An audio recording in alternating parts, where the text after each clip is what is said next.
Here's a quick video on how to use Serial Monitor Deluxe, or SMD for short, a little program that I wrote as a user-friendly alternative for the Arduino's default serial monitor. The program that will be running for this example on the Arduino is this one.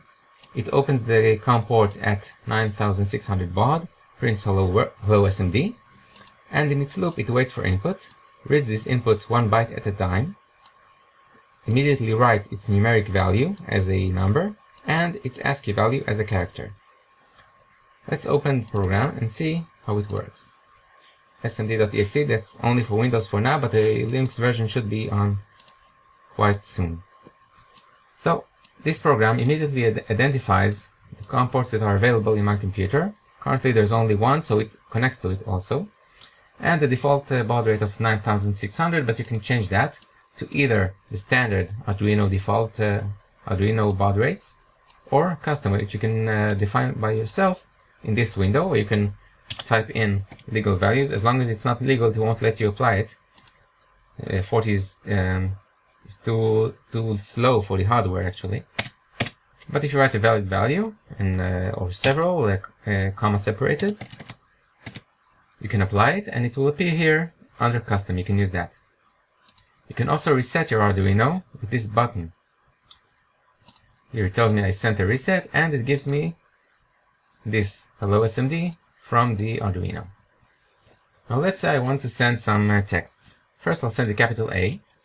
I can either click enter or send, and it tells me what I sent, and it gives me back the feedback from the Arduino, numeric 65 and ASCII A. Let's say you write a word, cat. Here it is. I sent cat. It gives me back C, A, and T. Now I can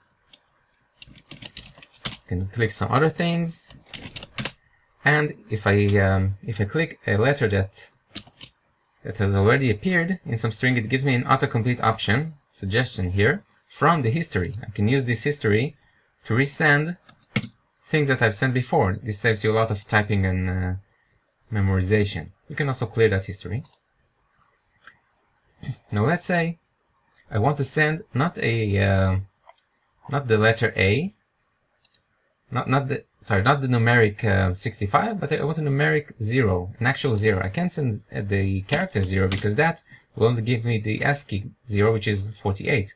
If I want to send a real 0, I can use the escape characters, \0, \.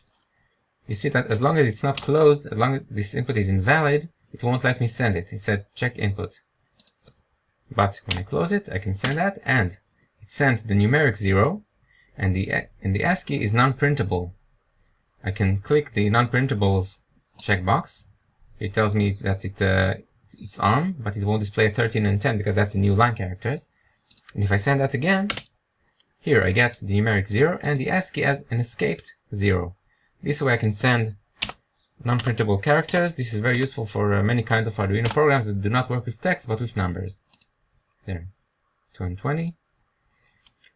Now let's say I have an Arduino program that requires a specific combination of prefix and postfix to make a command legal. Let's say that my program will only accept commands that begin with C for command, colon, do something, and the number 13, the number, actual number, not character, for new line. I can either do that, or I can do something more smarter and more flexible using an envelope. Up until now we sent it as is, which means just what I typed, this is what goes out. Or I can define some envelopes in edit, new. Let's say I call this command. Here's the command envelope. Before the command I can type C colon, and afterwards the number 13. Set, close. Now I can choose this envelope command, and if I send just a simple A, you can see that it actually sent C colon A and 13. So here's C colon A 13. I can do that whatever envelopes I like, and can add them and delete them. CRLF, that's carriage return line feed. I can do that. After the text, it will send number 10 and number 10 and number 13.